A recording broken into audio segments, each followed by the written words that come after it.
Hello friends, welcome to my channel Sushant Chess Wise. Today we are going to look at the next topic, that is the endgame study explained 10th position. And today we are going to also discuss little bit about domination, which is one of the popular themes when it comes to endgame studies. So this is a position where we see rook versus bishop theoretical position, and this the theory says whenever the side with the bishop wants to draw the king, it's very important that the king should be taken to the opposite color to that of the bishop. Here we see the king should have been on 8 and the bishop should have gone to b8 and blocked the rook's check. But what has happened here? The king is exactly on the bishop's corner side, which happens to be the wrong place, and we'll come to know why it is the wrong place. First, let me tell you that if the white rook manages to come to this f7 square, then this position becomes winning by force. The king will never be able to go to f8 and rush to that side, and the king will be trapped here only and he gets mated like in the game. So the first problem that white is facing, that he is not able to get his rook to f4 and f7 by force. So white has to force his moves in such a way that the king should not escape from the f8 square. So obvious moves which come to mind is one, rook h4.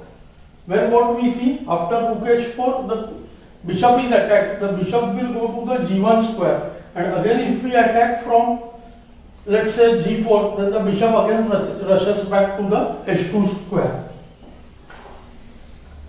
So what white does? White attacks the bishop in such a way that he has to go away in the other diagonal, and where we will use the opposition to put him under a zugzwang or create a checkmate. So white goes with the first move, rook g2. Rook attacks the bishop, and now we will come to know bishop has 1, 2, 3, 4, 5 squares.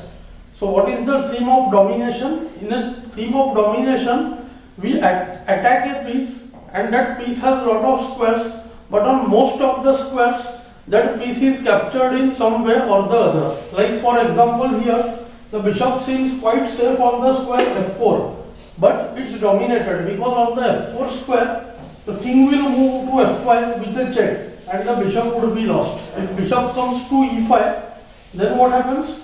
Now king f7, king f5 allows the bishop to go to g7, right? But now rook attacks the bishop. Now the bishop has to go to g7. It can't keep the e8 square attack controlled. So rook e8 check.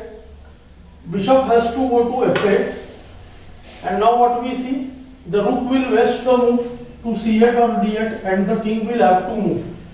Do note that if the position was like this, then in this position white wouldn't have waited and wasted the move. That is why whichever bishop we have, the king has to be on the opposite corner. So here what has happened, after the rook move, the king has got a place, and when the king goes to h8, then rook takes f8 and it's a checkmate. All the other lines we will see similar things happening. If the bishop goes to c7, then also rook c2. Bishop goes again to f6, then rook c8 check, bishop d8, rook wastes the move and the rook is taken. After the move bb8, white can simply play rook c2. Now if the king moves to f8, then rook c8 check and the bishop is taken.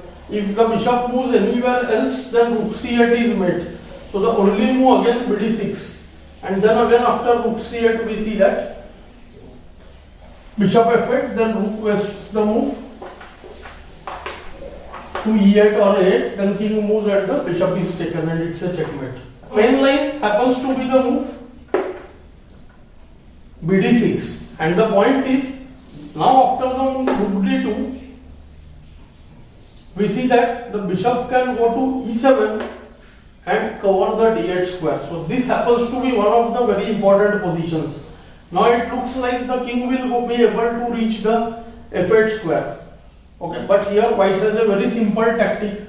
He plays the move rook c2 and creates the mating net. Now if king goes to f8, Looks like king will reach the e8 square, but rook c8 check and the bishop has to be given. So the bishop's poor placing on the e7 square is exploited by white, and now bd8, rook d8, and white will be able to mate with his lone rook. After rook c2 again, the bishop is not able to provide any resistance. If the bishop goes to f8, then we see that again rook c8 and black is in zugzwang. So this position enables us to understand why the king has to be on the right corner. That is, the bishop's opposite corner is the right corner, and the bishop will be used to block the rook's check. I hope you found this lesson useful. Do like, share and subscribe the channel. Thanks for your time.